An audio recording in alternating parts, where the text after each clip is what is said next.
अगर आपके घर में भी रसोई गैस यानी एलपीजी सिलेंडर का इस्तेमाल होता है तो यह खबर आपके लिए बहुत ज़रूरी है।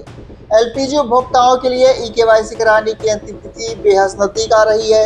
अगर आपने अब तक यह काम नहीं किया है तो आपको परेशानी उठानी पड़ सकती है। आइए विस्तार से जानते हैं कि ई-केवाईसी की पूरी प्रक्रिया और इससे जुड़ी अहम जानकारी। नमस्कार, आप देख रहे हैं नेशन नाउ और मैं हूं आपके साथ निखिल श्रीवास्तव। एलपीजी सिलेंडर इस्तेमाल करने वालों के लिए बड़ा अलर्ट जारी किया गया है। सभी उपभोक्ताओं को 23 अगस्त तक अपनी केवाईसी की प्रक्रिया पूरी करना अनिवार्य कर दिया गया है। अगर ये केवाईसी नहीं की तो क्या होगा, ये भी जान लीजिए। अगर 23 अगस्त तक उपभोक्ता ये केवाईसी पूरी नहीं करते हैं तो इसके गंभीर परिणाम हो सकते हैं। घरेलू रेट पर गैस सिलेंडर मिलने की आपकी पात्रता प्रभावित हो सकती है। कुछ मामलों में आपको घरेलू गैस के लिए कमर्शियल रेट भी चुकाना पड़ सकता है। यही नहीं, आपके घर की गैस सप्लाई में भी बाधा आ सकती है। सरकार ने यह कदम मुख्य रूप से फर्जी और डुप्लीकेट गैस कनेक्शंस को रोकने के लिए उठाया है।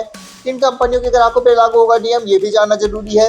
यह नया नियम देश की तीनों प्रमुख एलपीजी कंपनियों के ग्राहकों पर लागू होगा। यानी आपका गैस कनेक्शन चाहे किसी भी कंपनी का हो, आपके लिए ई-केवाईसी अनिवार्य है। Indane, Bharat gas, HP gas, इन सभी पर ये अनिवार्य किया गया है। अब आपको घर बैठे ई-केवाईसी कैसे करनी है, ये भी जानना जरूरी है। उपभोक्ताओं की सुविधा के लिए यह प्रक्रिया घर बैठे मोबाइल से भी की जा सकती है।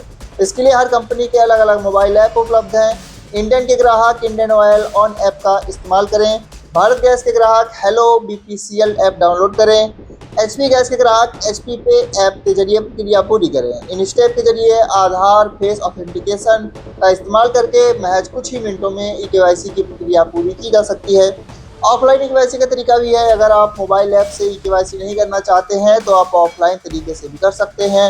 आप सीधे अपनी गैस एजेंसी जाकर के ई-केवाईसी करवा सकते हैं। इसके अलावा आप घर आने वाले गैस डिलीवरी बॉय के पास मौजूद बायोमेट्रिक डिवाइस के माध्यम से भी इसे पूरा कर सकते हैं। ध्यान रहे, ऑनलाइन और ऑफलाइन दोनों ही तरीके सरकार द्वारा पूरी तरह से मान्य है। अब सरकार ने यह सीमा क्यों बढ़ाई है? सरकार ने ई-केवाईसी की डेडलाइन 23 अगस्त तक बढ़ाई है। दरअसल उत्तराखंड समेत कई राज्यों में अभी भी बड़ी संख्या में उपभोक्ताओं की ई-केवाईसी प्रक्रिया बाकी थी। इसी वजह से लोगों को राहत देते हुए सरकार ने समय सीमा बढ़ाई ताकि सभी उपभोक्ताओं को समय रहते अपना सत्यापन कराना मुश्किल ना हो। तो अगर आपने अभी तक अपने गैस कनेक्शन का ई-केवाईसी नहीं कराया तो आखिरी तारीख का इंतजार ना करें। 23 अगस्त से पहले हमारे द्वारा बताए गए किसी भी तरीके से अपना ई-केवाईसी जरूर पूरा कर लें ताकि आपकी गैस सप्लाई बिना किसी रुकावट के चलती रहे। फिलहाल इस खबर में इतना ही। इसको ज़्यादा से ज़्यादा शेयर कर दीजिए ताकि सभी तक की जानकारी पहुंच जाए और मिलेंगे आपसे अगली अपडेट में। तब तक के लिए आप सभी को नमस्कार।